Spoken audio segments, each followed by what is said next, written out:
L'exercice qui vous a fait le plus suer, j'ai dénommé l'exercice 4 sur les équations différentielles.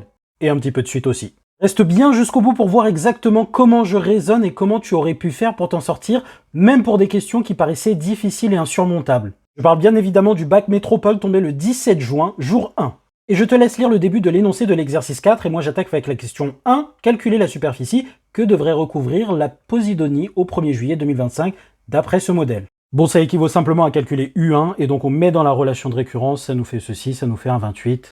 Check! Question 2a, démontrer que pour tout entier naturel, n1 est inférieur ou égal à un, inférieur ou égal à un plus 1, inférieur ou égal à 20. On ne vous le précisait pas ici, mais il fallait utiliser un raisonnement par récurrence. Beaucoup d'indices, vous avez une suite définie par une relation de récurrence, et on vous dit que h est croissante.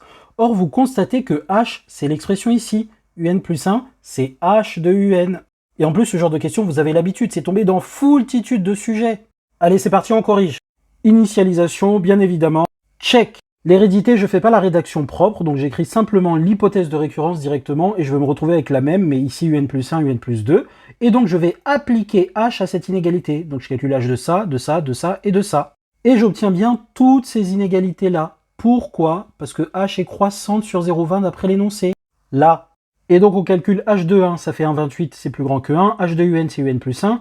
h de un plus 1, c'est un plus 2. h de 20, ça fait 18, c'est inférieur à 20. Donc j'ai bien que un plus 2 est plus grand que un plus 1, qui lui-même est plus grand que 1, et un plus 2 est lui-même plus petit que 20. J'ai bien l'inégalité au rang n plus 1. J'ai prouvé l'hérédité, initialisation plus hérédité, raisonnement par récurrence, blablabla.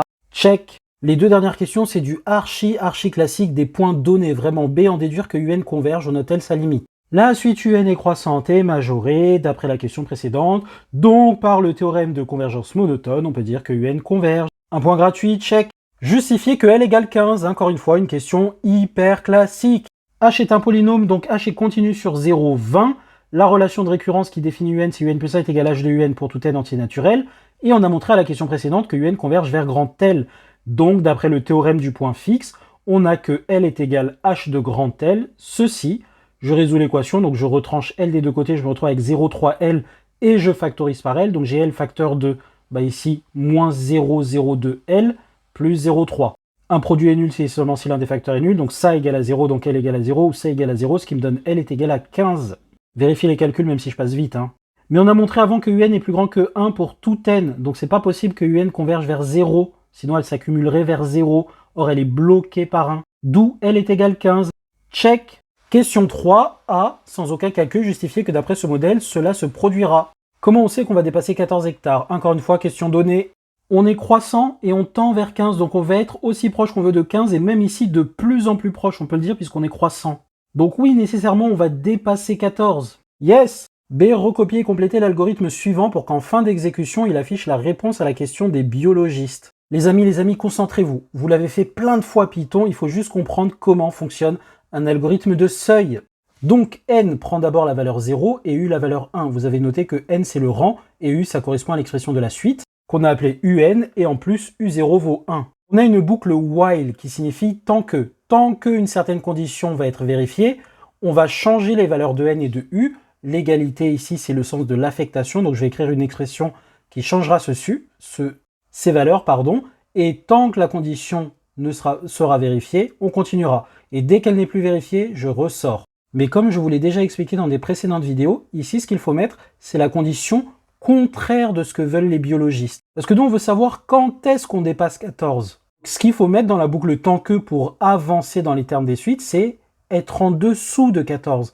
Tant qu'on est en dessous de 14, n augmente d'1, u prend la valeur suivante de la suite, je continue, et quand on ne vérifiera plus la condition qui est ici, être plus petit que 14, ça voudra dire que c'est le moment précis où on dépasse 14, et donc on va retourner n. Et ça va bien correspondre à au bout de combien de temps on a dépassé les 14 hectares. Et donc vous mettez ça pour le while, tant qu'on est inférieur ou égal à 14, n plus 1, ce n'est pas une égalité mathématique, je répète, c'est l'affectation. L'ancienne valeur de n plus 1 rentre dans la nouvelle valeur de n, et u, cette expression, qui est tout simplement l'expression de la relation de récurrence de notre suite, mais écrit en langage Python. Double étoile pour l'exposant, étoile pour la multiplication, point pour les virgules. Et on vous demandait même pas de trouver cette valeur de n. Check. Allez, on passe à l'affreux exercice sur les équations différentielles, modèle continu. Je te laisse bien lire les données de l'énoncé. J'attaque avec la question 1, soit G la fonction définie sur 0 plus l'infini par G de t égale 1 sur f de t. Montrer que G est solution de l'équation différentielle E2, c'est ceci. Pareil les amis, on l'a fait plein de fois ça. Une question du type, on est solution d'une certaine équation si et seulement si une autre fonction fabriquée à partir de l'autre est solution d'une autre équation différentielle. Va checker sur mon profil, je rigole pas, on l'a fait vraiment plein de fois. Et c'est apparu dans d'autres sujets de bac. Oui, de cette année. On attaque. G c'est 1 sur f, c'est possible de faire 1 sur f, puisque f ne s'annule pas d'après l'énoncé. Vérifier qu'on est solution d'une équation différentielle, c'est tout simple, il suffit de calculer un membre, le transformer le plus possible, et de voir si j'obtiens l'autre membre.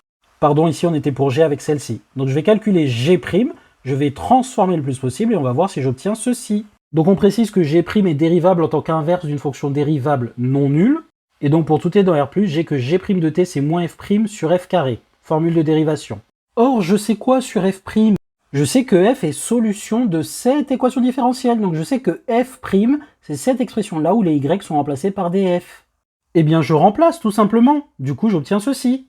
Je distribue ça et je sépare les fractions, et après simplification, j'obtiens ceci.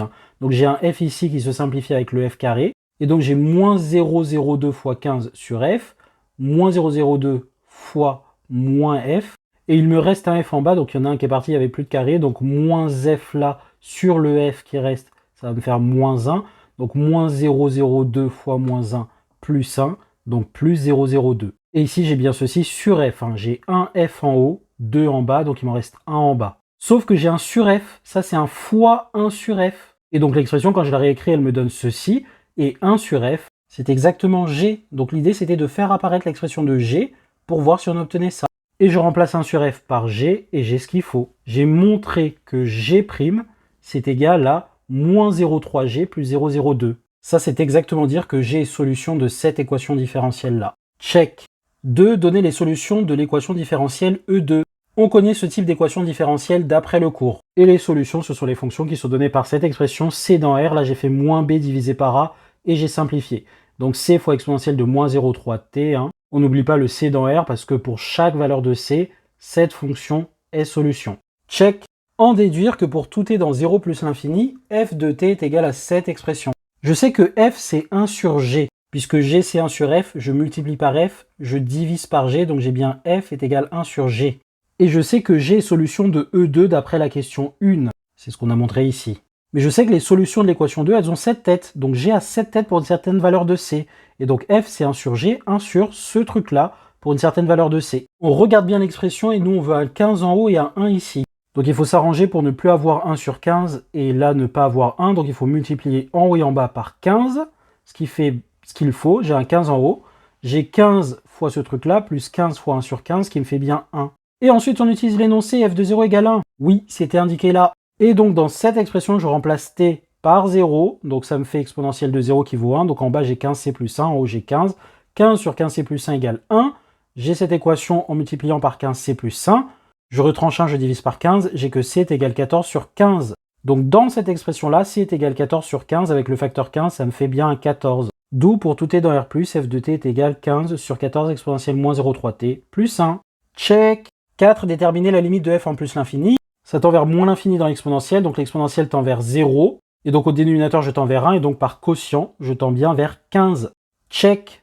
Et enfin, dernière question, résoudre dans l'intervalle 0 plus l'infini l'inéquation f de t strictement supérieure à 14.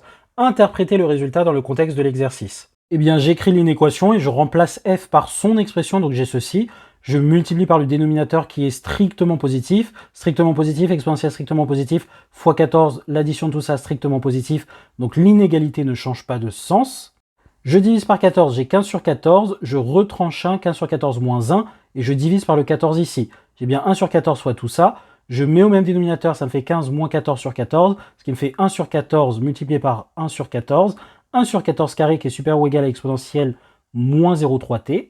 J'applique le logarithme puisque ces deux trucs sont des objets strictement positifs, c'est possible. Donc ici, j'obtiens moins 2 ln de 14, puisque ln d'un inverse, c'est moins ln de 14 carré, et ln de 14 carré, c'est 2 ln de 14, donc j'ai bien moins 2 ln de 14 ici. Et par stricte croissance du ln, on est dans le même sens. Et là, ln de exponentielle, j'ai moins 0,3t. Et je divise par moins 0,3. Du coup, l'inégalité change de sens et t devient supérieur, mais je le réécris là. T est supérieur au quotient, les moins se simplifient, et ceci, ça fait environ ça. Mais si on le laisse en valeur exacte, ça fait tout simplement 20 ln de 14 sur 3. Donc on a f de t strictement supérieur à 14, si et seulement si t est dans cet intervalle-là. Ce qui fait environ 17-18 ans pour dépasser 14. Ouais, on est à 17,6 années. Parce que dans le modèle, pour rappel, la durée t est en années. Et ça nous donne tout simplement l'interprétation de l'exercice. Check final. Et voilà, dis-moi ce que tu as pensé de cet exercice et de cette correction. Est-ce qu'après coup, tu penses que c'était gérable? Et que du coup, tu as peut-être stressé pour pas grand-chose? Dis-moi aussi comment ça s'est passé pour toi, qu'est-ce que tu as fait pendant l'épreuve. Lâche tout ça en commentaire. Bisous!